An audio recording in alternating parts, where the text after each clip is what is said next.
Hello, my name is Robert Lane. I'm a musician and a guitar tutor based in the UK. And in this video today, I want to talk about this thing, a capo. Some people pronounce it capo. How it works and what you can do with it. Now, the first thing that you'll need to understand to make this all make sense is the names of the strings on the guitar and how to find any note on the guitar or work out what the note you've just played is.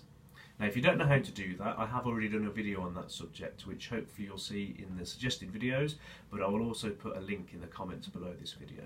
So watch that first if this is all new information to you. But a basic recap, you've got 6 strings. In standard tuning, those strings give you the notes E, A, D, G, B, E. And each fret is 1 semitone higher. So this string is called E. If I put my finger on fret 1, I'm a semitone higher than an E, an F. Go one more along to fret 2, that gives me an F sharp, and then a G. So I'm going to semitone up each time till I get to fret 12. I get the E again, and they all start again. F, F sharp, G. Okay, now the same principle applies with chords and the capo. So if I put my fingers on here, that gives me a D chord. Now it's a D chord because the combination of the open strings and the strings that my fingers are on makes a D. Right? If I put the capo on at fret 1 and play the D shape again, now this time I've had to move everything along 1 fret, so my first finger's now on fret 3 of the G string instead of fret 2, my third finger's on fret 4 instead of fret 3 on the B string, and my second finger's on fret 3 of the high E string. Now my fingers are in a D position, but I'm not hearing a D chord this time, I'm hearing a D sharp or an E flat, so a semitone higher than what I had before. Fret 1 on the capo. Move the capo along another fret to fret 2, play that D chord again. I'm now hearing an E, a tone higher than the original D because we're 2 frets along. Right? Let's prove that. Hearing a D, sorry, playing a D, hearing an E, that's the same chord as my open position E.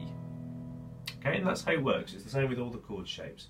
If I've got the capo on fret 2, and I'll play a G shaped chord, I'm not hearing a G, I'm hearing a tone higher than a G, an A. Now the first sort of reason that you might do this, imagine you're in a band and you're playing along, got the chords G, C and D, and the singer says, that's a bit low for me, could we change the key, could we make the music higher? You can say, yeah, easy peasy. I'll put my capo on, say fret 2, and I'll play those same shapes, but the music's actually gone up a tone now. If that's not high enough, you could move it along again anywhere you wanted, say fret 5. Now, as far as your fingers are concerned, you're still playing a G, a C and a D, but you'll hear music in a different key. Okay, that's the first reason you might do it. The other thing is, it can create quite a different effect. So if I put my capo at fret 7, play a D chord, I'm actually hearing an A chord there, but it sounds quite different to my open position A, or even a bar chord at fret 5. A, guitar sounds a bit more like a mandolin. Okay, so you can use it to create some different effects. Another way I think you could think of this capo, if you play bar chords, if you played this bar chord, which I call an E-shaped bar chord at fret 1, you'll probably know that you're hearing an F. Now I call it an E-shaped bar chord because this bit here is like an E.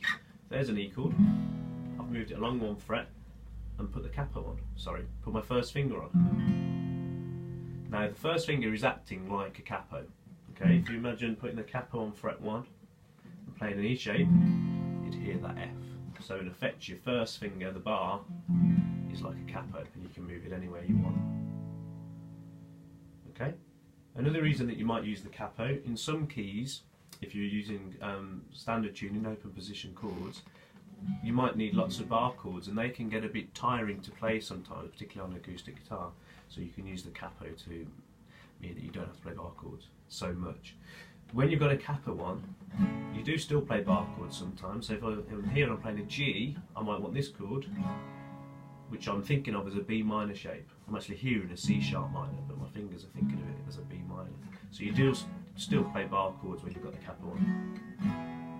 But think of that first finger as your own capo that you're moving around. Okay?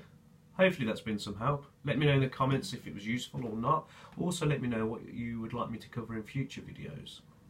You can find me online at robertlanemusic.co.uk. I'm on Twitter, Facebook and Instagram as Robert Lane Music. My personal music is on Spotify and iTunes and all the rest of it.